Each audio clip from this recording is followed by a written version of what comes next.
Projection of a vector, projection vector of a vector कैसे निकालते हैं। तो आज की वीडियो में हम यही कॉन्सेप्ट डिस्कस करेंगे, दोनों में डिफरेंस क्या होता है, कैसे निकालते हैं, किस टाइप के क्वेश्चन पूछे जाते हैं, और वीडियो के एंड में कुछ क्वेश्चंस आपको प्रैक्टिस करने के लिए भी देंगे।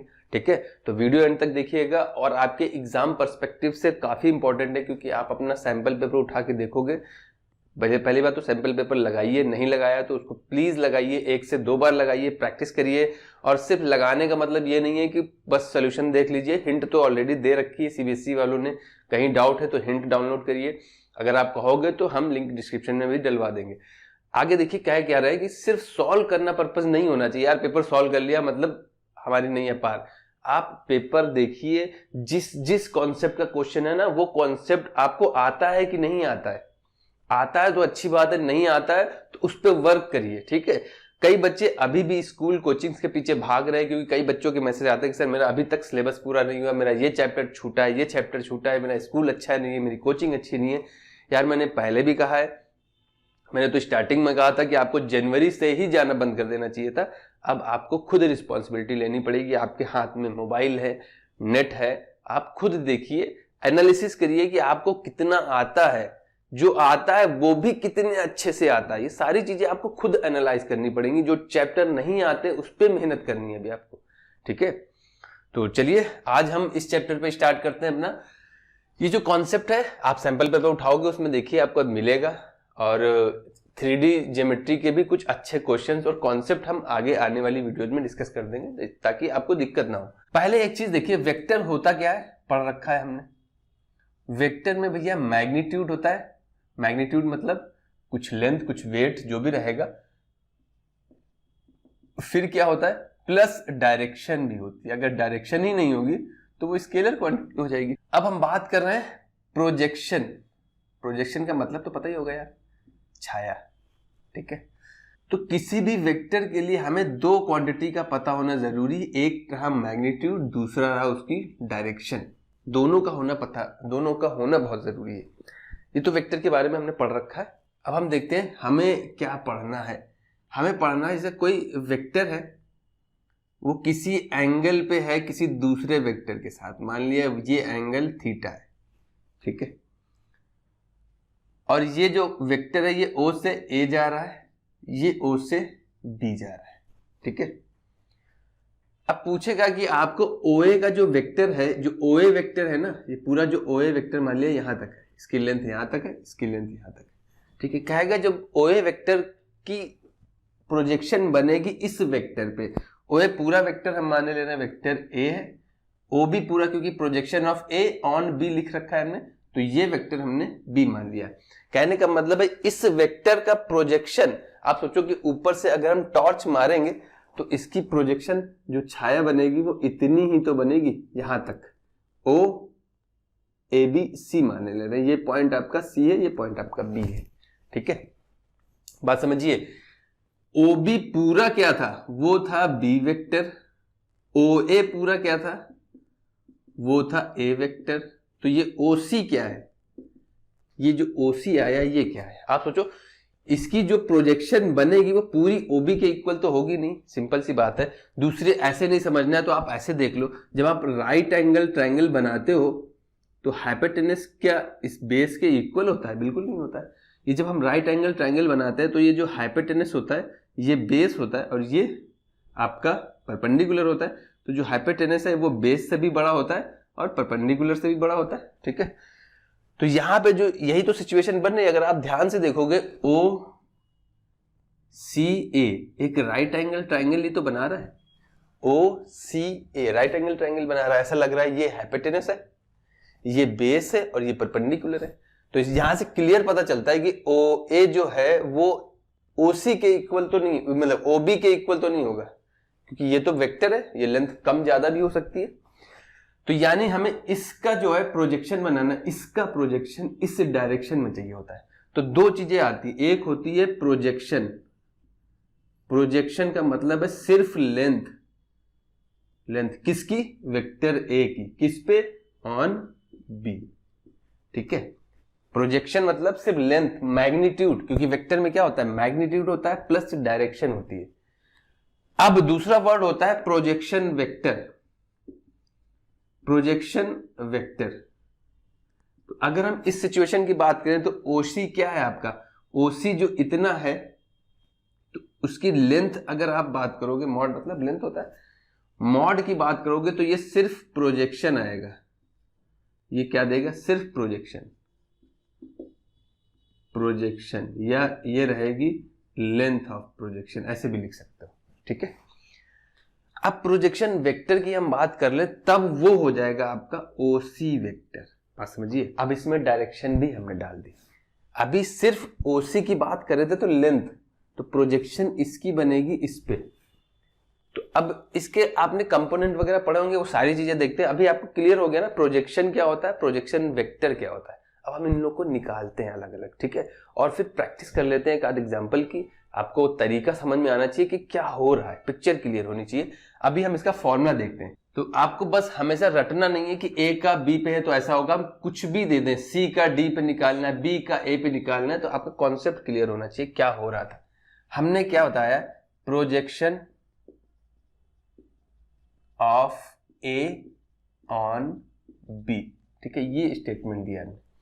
तो ए का बी पे प्रोजेक्शन, तो आप सोचो ये राइट एंगल ट्राइंगल है, ट्राइंगल ओ ए, ओ सी ए, राइट एंगल ट्राइंगल है, ओ सी ए, ओ सी ए, राइट एंगल ट्राइंगल है।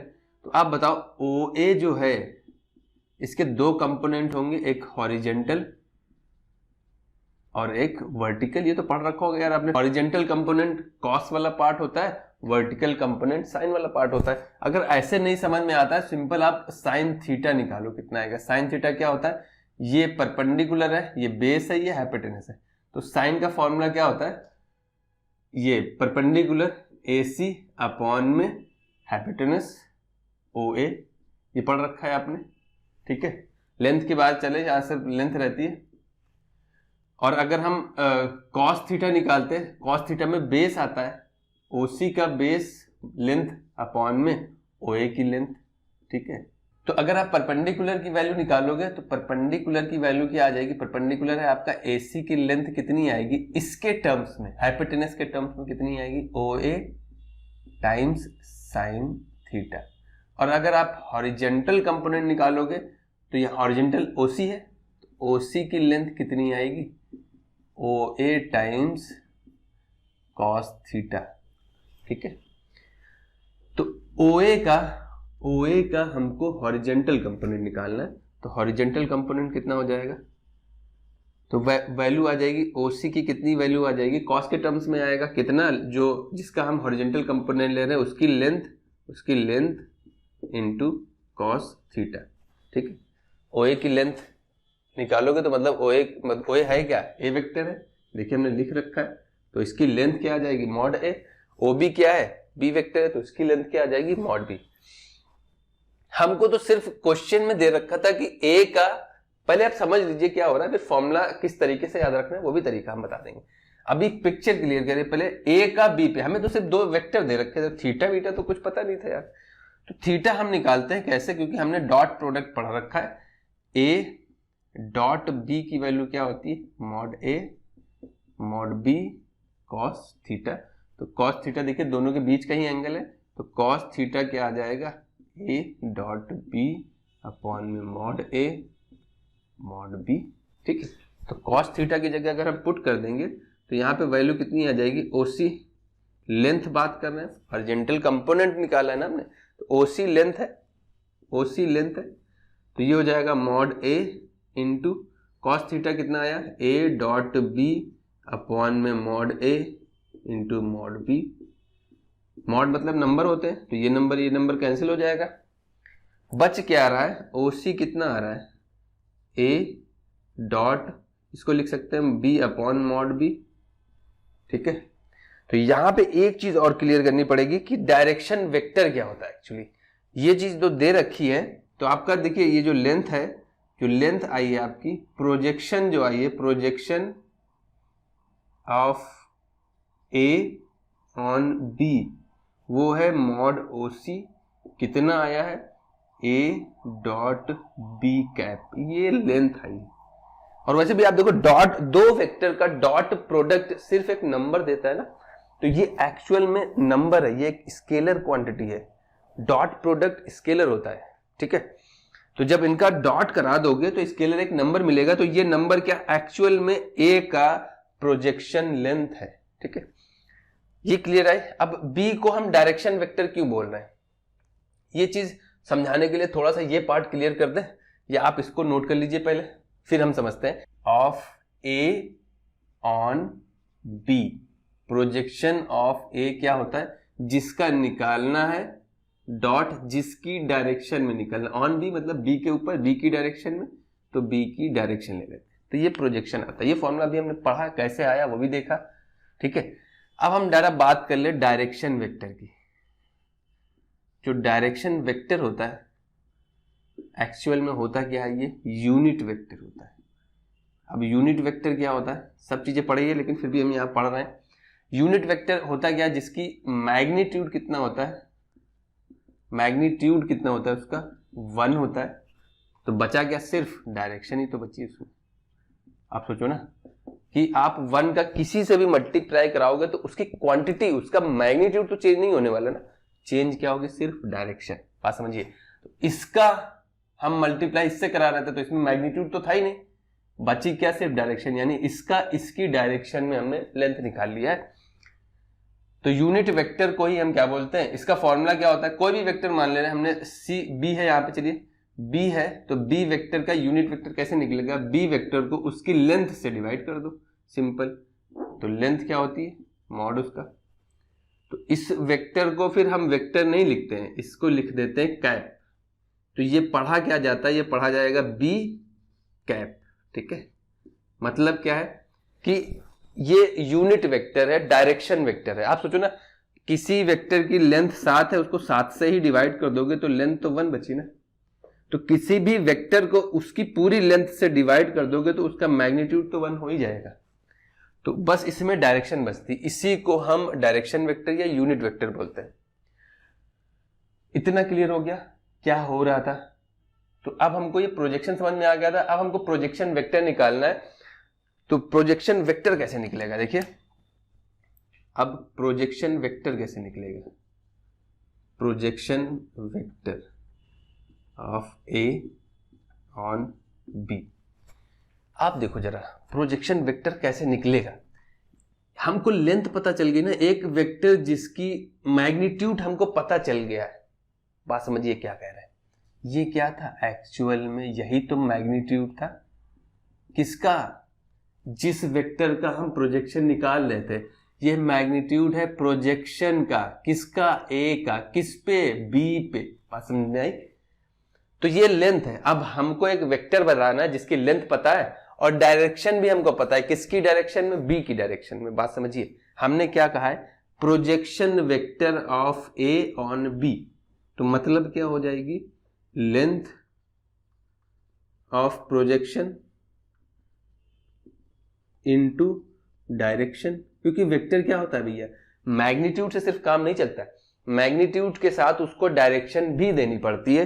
तो यहां पे लेंथ तो हम निकाल चुके हैं, कितनी थी, ए डॉट बी कैप, ये एक मैग्नीट्यूड है। और किसकी डायरेक्शन में हम निकाल रहे हैं, बी की डायरेक्शन में, तो फिर से बी कैप से मल्टीप्लाई करा देंगे। देखिए कई बच्चों को कन्फ्यूजन होता है इस फॉर्मूले में, कई बच्चों को होता है। अगर आपको है तो आप कोई यूनिक नहीं हो यार, या ऐसा मत सोचो कि हमको वेक्टर या ज्योमेट्री समझ में नहीं आती है। Geometry is a part of imagination. अगर आप क्वेश्चन जितना अच्छा इमेजिन कर सकते हो कि एक्चुअल में हो क्या रहा है, पिक्चर क्लियर हो जाती है, तो आधा क्वेश्चन आप वहीं सॉल्व कर सकते हो। होता क्या है, यहां पे देखिए हुआ क्या, प्रोजेक्शन वेक्टर निकालना था, तो जिस प्रोजेक्शन की बात कर रहे थे उसका प्रोजेक्शन का मैग्नीट्यूड तो पता होना चाहिए था, मैग्नीट्यूड निकाल दिया, किसकी डायरेक्शन में, बस वो डायरेक्शन मल्टीप्लाई करा दो। सिंपल है फॉर्मूला, फॉर्मूला टफ नहीं था। चलिए फॉर्मूला देख लेते कैसे याद रखना है। अगर हम बोल रहे हैं projection of a vector A on vector B, तो मतलब है ए का प्रोजेक्शन चाहिए, किसकी डायरेक्शन में चाहिए, ऑन बी मतलब बी की डायरेक्शन। ठीक है, यहीं पे हम लिख देते projection vector of projection vector of A on B. तो वेक्टर अगर ये लिखते हो ना तो वेक्टर लिखने की कोई जरूरत नहीं, एरो हमने यहाँ पे लिख दिया है ताकि आपको एक्सप्लेन करते हैं कि अगर वेक्टर लिखा है और एरो लगाया है तो दोनों मतलब एक ही है। अगर आप नहीं भी लिखोगे वेक्टर, डायरेक्ट ऐसे लिख दोगे, उसका मतलब है वेक्टर ए की बात कर रहे हैं। ये वेक्टर बी है ऑन बी। तो पहले लेंथ चाहिए होती है, फिर हमको क्या चाहिए होता है, मैग्नीट्यूड। अब हमको इसकी डायरेक्शन में इस लेंथ का वेक्टर बनाना है, किसकी डायरेक्शन में, बी की डायरेक्शन में।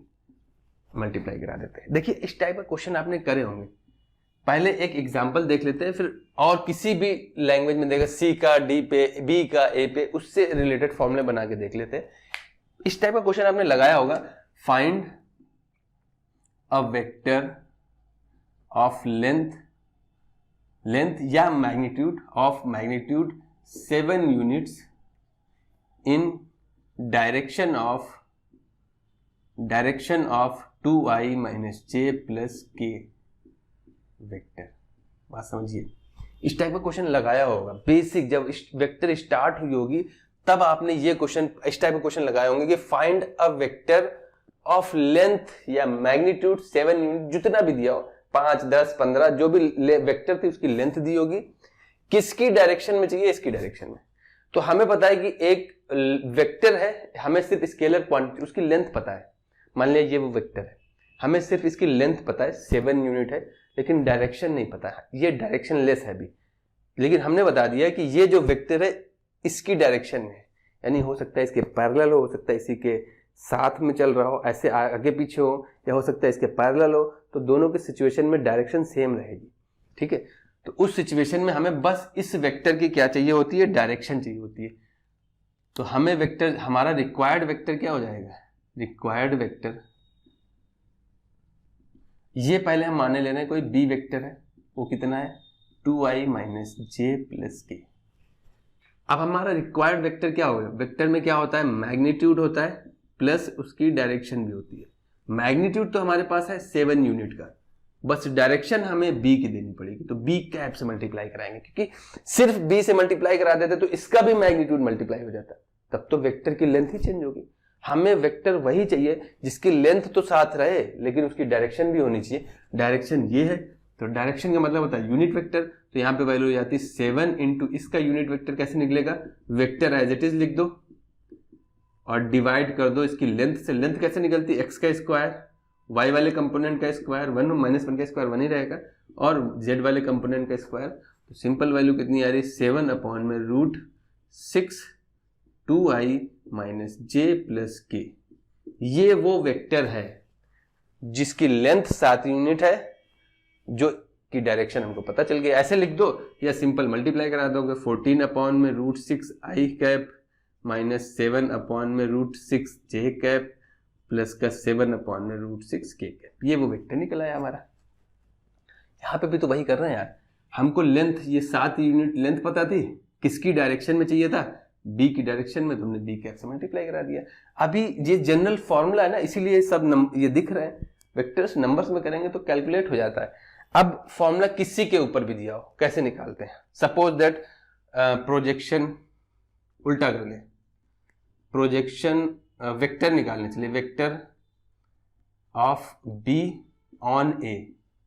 तो इसका मतलब क्या है, पहले हमें लेंथ निकालनी पड़ेगी। लेंथ क्या होती है, बी का ए पे निकालना है, तो बी की ए पे, ए कैप है ये, ठीक है, ये लेंथ निकल आई। अब इस लेंथ का वेक्टर हमें ए की ही डायरेक्शन में चाहिए, कि बी का प्रोजेक्शन ए पे बनना है, तो ए की ही डायरेक्शन बनेगी। सोचिए ना, ये वेक्टर बी था, ये वेक्टर ए था, तो इसकी प्रोजेक्शन तो इसी डायरेक्शन में बनेगी, तो इसकी डायरेक्शन से हम और मल्टीप्लाई करा देंगे। ठीक है, तो ये फॉर्मूला आ गया।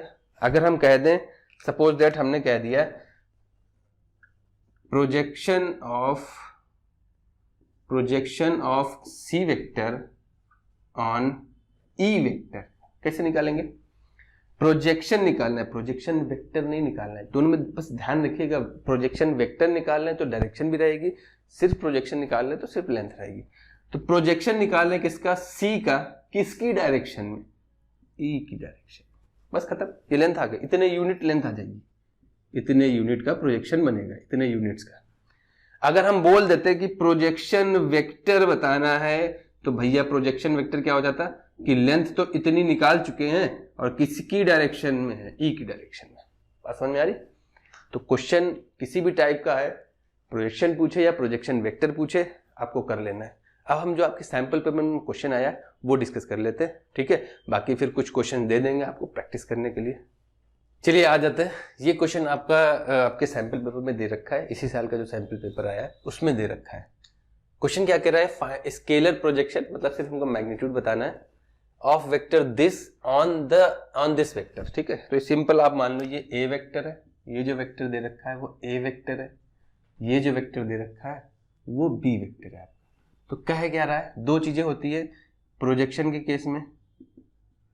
प्रोजेक्शन के केस में दो चीज होती है, एक तो मैग्नीट्यूड मतलब लेंथ पूछ रहा है, मैग्नीट्यूड या स्केलर क्वांटिटी जैसे इन्होंने लिख रखा है, स्केलर क्वांटिटी मतलब क्या होता है वो magnitude. Projection of A on B अगर ऐसे लिख रखा है तो इसका मतलब है सिंपली ए का बी से डॉट करा देना, ठीक है। इसको ऐसे लिखोगे या वेक्टर के फॉर्म में देखोगे तो ए डॉट बी अपॉन में मॉड बी, ये एक स्केलर क्वांटिटी आई है। अगर हम पूछ लेते इस ये वेक्टर बताना है, प्रोजेक्शन वेक्टर बताना है, तो वो क्या होता है ए डॉट बी कैप तो आया ही था, साथ में ये डॉट नहीं होता, ये सिर्फ यहाँ पे डॉट मतलब हम जनरली मल्टीप्लिकेशन के लिए डॉट भी लगा देते, 3 इंटू 2 लिख देते हैं, जनरली x इंटू वाई को एक्स वाई लिख देते हैं या बीच में डॉट लगा देते हैं, इसका मतलब होता है मल्टीप्लाई हो रहा है। यहाँ पे बी कैप से मल्टीप्लाई करा देते हैं, तो ये डॉट वाला प्रोडक्ट नहीं है, या आप ऐसे आप क्रॉस कर देंगे तो कहोगे क्रॉस हो गया, तो सिर्फ चाहे कुछ मत लगाओ ऐसे लिख दो वो भी सही है। इसका मतलब क्या हो रहा था, इस नंबर का, ये तो नंबर है, वेक्टर मल्टीप्लाई करा देना है, तो इसको वेक्टर के फॉर्म में लिखोगे तो ए डॉट बी अपॉन में मॉड बी, तो ये आया ही था। अब यहाँ पे डॉट ये वो वाला डॉट नहीं है, तो चाहे लगाओ या ना लगाओ ये आपके ऊपर है। अब इस वेक्टर का ये अपॉन में मॉड है, ये एक्चुअल में जो मल्टीप्लाई होता था सिंपली इस नंबर का, जैसे हमने कोई नंबर लिख दिया 3 का 2i माइनस जे माइनस के में मल्टीप्लाई कराओगे तो मल्टीप्लाई क्या हो जाएगा, सिंपल हर एक मल्टीप्लाई हो जाएगा। तो ये एक नंबर है, इसमें मल्टीप्लाई होना है, तो वही काम यहाँ पे हो रहा है। तो इसको ऐसे भी लिख सकते थे हम, ए डॉट बी ये एक नंबर रहेगा अपॉन में मॉड बी का स्क्वायर, ये दोनों मल्टीप्लाई हो जाएंगे, इनटू में बी वेक्टर है, ठीक है। तो बुक में इतना बढ़ा चढ़ा के लिख देते हैं, उससे कंफ्यूजन होता है। इससे अच्छा आप बस तरीका याद रखो, क्वांटिटी कैसे निकलती है और वेक्टर कैसे निकलता है, ठीक है। तो अपने क्वेश्चन पे आ जाते हैं।